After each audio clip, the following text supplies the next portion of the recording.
সবাইকে জয় যিশু। আমার বিশ্বাস প্রভু যিশুর দয়ায় আপনারা প্রত্যেকে সুস্থ আছেন, প্রভুর আলোয় আলোকিত আছেন। হালেলুইয়া। আমি আবারও বলছি, কেমন লাগছে আপনাদের জীবন্ত ঈশ্বরের মণ্ডলীর সদস্য হয়ে? আমি আগেই বলেছি, এই মণ্ডলী আমার নয়, এই মণ্ডলী সবার। কেননা প্রভুর মণ্ডলী সর্বব্যাপী। যেমন আমাদের প্রভু এক, তেমনি সব মিলিয়ে তার একটাই মণ্ডলী, যা তিনি তার রক্ত দিয়ে কিনেছেন। আর এই রক্ত দিয়ে কেনা মণ্ডলীকে প্রভু এসে একদিন তার কাছে নিয়ে যাবেন। হালেলুইয়া।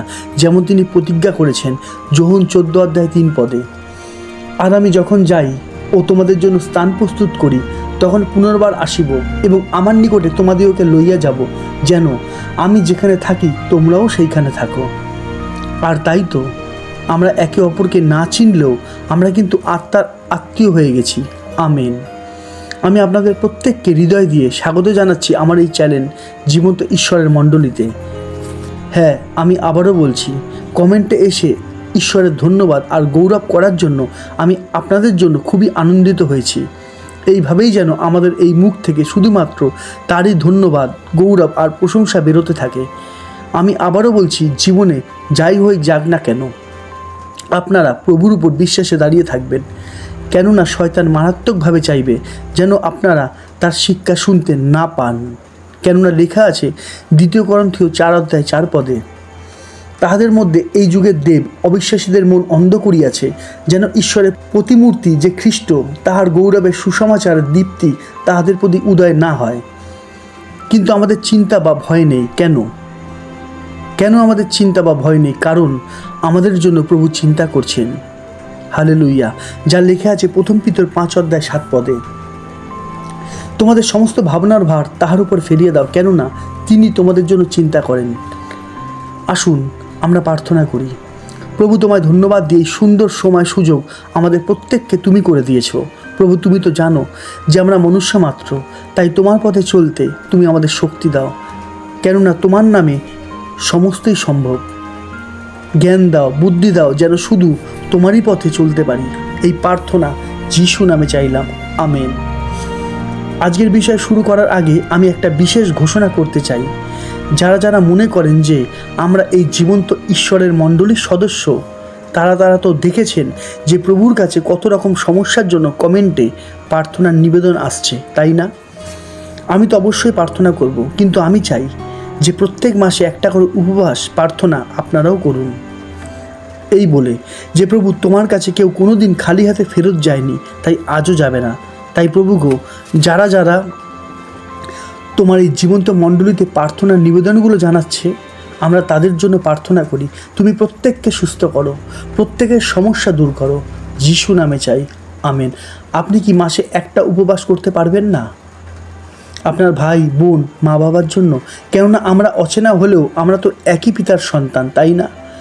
আপনি যদি অন্যের জন্য উপবাস প্রার্থনা করেন, তাহলে প্রভু আপনাকে কি দেবেন তা আমাকে আর বলে বোঝাতে হবে না। আশা করি আপনাদের বোঝার ক্ষমতা প্রভু দিয়েছেন। হালেলুইয়া। কিন্তু খবরদার, ভুলেও এই কাজটি করবেন না, যেটা বেশিরভাগ মানুষই করে থাকে। আমরা দেখি মতি 6:16, 17, 18 আর তোমরা যখন উপবাস করো, তখন কপটীদের ন্যায় বিষণ্ণবদন হইও না, কেননা তারা লোককে উপবাস দেখাইবার নিমিত্ত আপনাদের মুখ মলিন করে। আমি তোমাদেরকে সত্য বলিতেছি, তাহারা আপনাদের পুরস্কার পাইয়াছে। কিন্তু তুমি যখন উপবাস করো, তখন মাথায় তৈল মাখিও এবং মুখ ধুইও, যেন লোকে তোমার উপবাস দেখিতে না পায়। কিন্তু তোমার পিতা যিনি গোপনে বর্তমান, তিনিই দেখিতে পান। তাহাতে তোমার পিতা যিনি গোপনে দেখেন, তিনি তোমাকে ফল দিবেন। অর্থাৎ আমরা মাসের যে কোনো একটা দিন ঠিক করে নেব। প্রত্যেকের আলাদা আলাদা দিন হোক না কেন, কিন্তু কাউকে বলার বা জানানোর দরকার নেই, কেননা প্রভু জানলেই হবে। আমি আপনাদের যা বললাম, যদি সত্যি নিয়ম মতো আপনারা করতে পারেন, তাহলে 3টে জিনিস খুব ভালো হবে।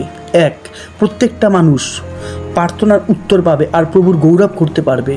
2, আপনাদের প্রত্যেকের মাসে একটা করে অন্যের জন্য উপবাস প্রার্থনা চালু হয়ে যাবে, যার ফলে ঈশ্বর আপনাদের উপর খুবই আনন্দিত হবেন। 3, আমার এই শিক্ষা দেওয়ার কাজটা সার্থক হবে। তাই হোক। আমেন। যাক, দেরি না করে আজকের অনুষ্ঠান শুরু করা যাক। আজকের বিষয় উচিত মতে প্রার্থনা। প্রার্থনা বলতে আমরা কি বুঝি? আমি তো পর্ব 3-এ প্রচার করেছিলাম, কিন্তু আজকে জানবো উচিত মতে, অর্থাৎ প্রভুর ইচ্ছা অনুযায়ী প্রার্থনা কী। প্রার্থনা হলো এক মহাশক্তি যা পর্বত পর্যন্ত উপড়িয়ে ফেলতে পারে। আমরা দেখি মার্ক 11:23।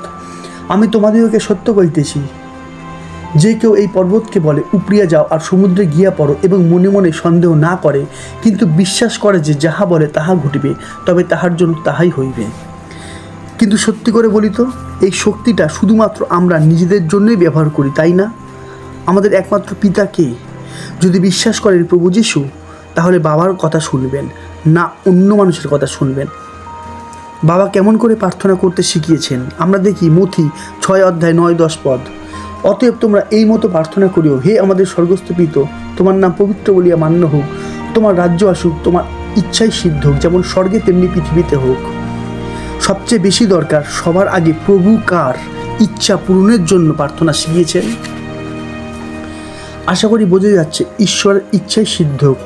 এখন প্রশ্ন, ঈশ্বরের ইচ্ছা কি? আমরা দেখি 2 পিতর 3:9। কতগুলো লোক যে বিনষ্ট হয় এমন বাসনা তাহার নাই, বরং সকলে যেন মন পরিবর্তন পর্যন্ত পৌঁছতে পায়, এই তাহার বাসনা। তার ইচ্ছার মধ্যে আমাদেরই মঙ্গল আছে, তাই না? তবেই তো তিনি সর্বসৃষ্টির মালিক, সর্বত্র বিরাজমান, সর্বশক্তিমান ঈশ্বর। Hallelujah, amen. এবারে বলি, আমাদের বেশিরভাগ প্রার্থনার মধ্যে কোথায় তার ইচ্ছা পূরণ হয়? এর মানে এই নয় যে আমরা নিজেদের জন্য প্রার্থনা করব না।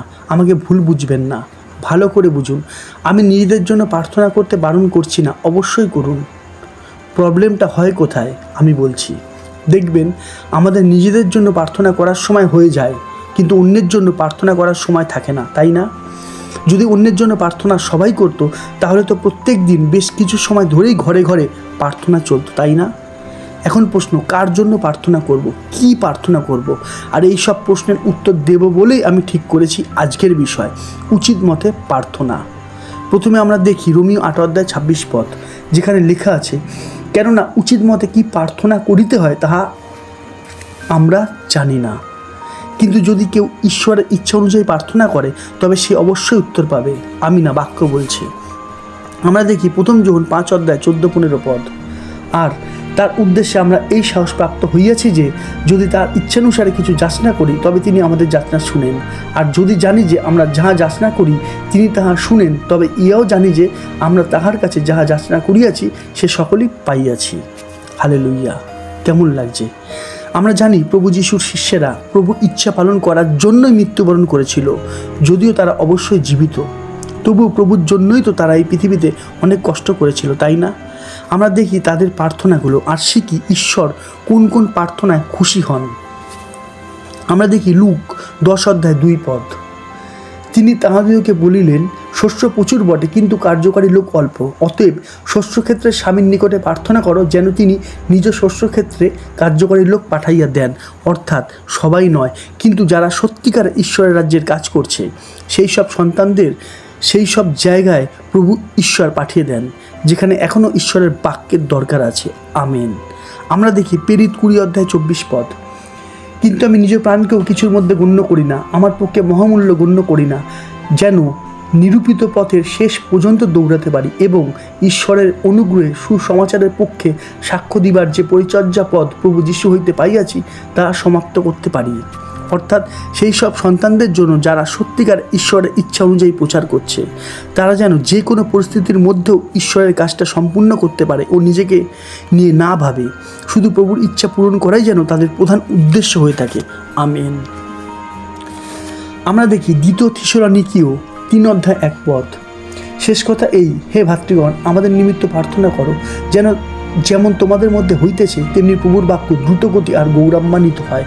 অর্থাৎ আমরা যেমন প্রভুর জীবন্ত বাণী পেয়েছি, ঠিক সেইভাবেই যেন প্রচুর মানুষ দ্রুতগতিতে জানতে পারে, প্রভু যেন সব জায়গায় গৌরবান্বিত হন। আমেন। আমরা দেখি প্রেরিত 16:14। আর থুয়াতিরা নগরে লুদিয়া নাম্নী একটি ঈশ্বরভক্ত স্ত্রীলোক, যিনি বেগুনিয়া কাপড় বিক্রয় করিতেন, আমাদের কথা শুনিতেছিলেন, আর প্রভু তাহার হৃদয় খুলিয়া দিলেন যেন তিনি পৌলের কথায় মনোযোগ করেন। অর্থাৎ যে কান প্রভুর বাক্য শুনছে, প্রভু যেন তাদের হৃদয় খুলে দেয় যাতে তারা প্রভুর বাক্যে মনোযোগ করতে পারে। আমেন। এবার আমরা দেখি লুক 24 অধ্যায় 30 আর 31 পদ।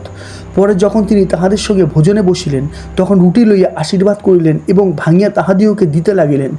অমনি তাহাদের চক্ষু খুলিয়া গেল, তাহারা তাহাকে চিনিলেন, আর তিনি তাহাদের হইতে অন্তর্হিত হইলেন।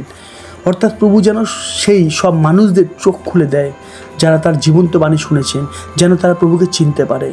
আমেন। কত প্রার্থনা আমরা বাইবেল থেকে শিখতে পাচ্ছি, তাই না? ঈশ্বরের ধন্যবাদ হোক। আমরা দেখি ইফিসীয় 1 অধ্যায় 17 থেকে 19 পদ। যেন আমাদের প্রভু যীশু খ্রিস্টের ঈশ্বর প্রতাপের পিতা আপনার তত্ত্বজ্ঞানে জ্ঞানের ও প্রত্যাদেশের আত্মা তোমাদিওকে দেন, যাহাতে তোমাদের হৃদয় চক্ষু আলোকময় হয়, যেন তোমরা জানিতে পাও তাহার আহ্বানের প্রত্যাশা কী, পবিত্রগণের মধ্যে তাহার দয়াধিকারের প্রতাপধন কী, এবং বিশ্বাসকারী যে আমরা আমাদের প্রতি তাহার পরাক্রমের অনুপম মহত্ব কী, ইহা তাহার শক্তির পরাক্রমের সেই কার্য সাধন অনুযায়ী।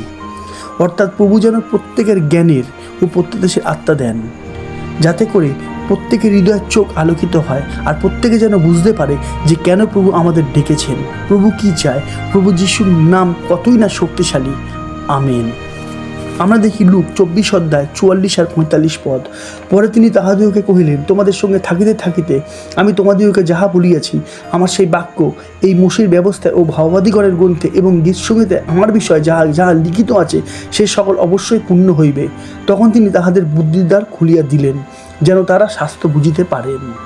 অর্থাৎ প্রভু সেই সব মানুষদের বুদ্ধির দ্বার খুলে দিক, যেন যারা বাক্য শুনছে তারা শাস্ত্রের বচন মনোযোগ দিতে পারে। অর্থাৎ প্রত্যেকেই যে বাক্য শুনলে বাক্যে মনোযোগ করে এমন নয়, কিন্তু প্রভু যার বুদ্ধির দ্বার খুলে দেয় সেই পারে।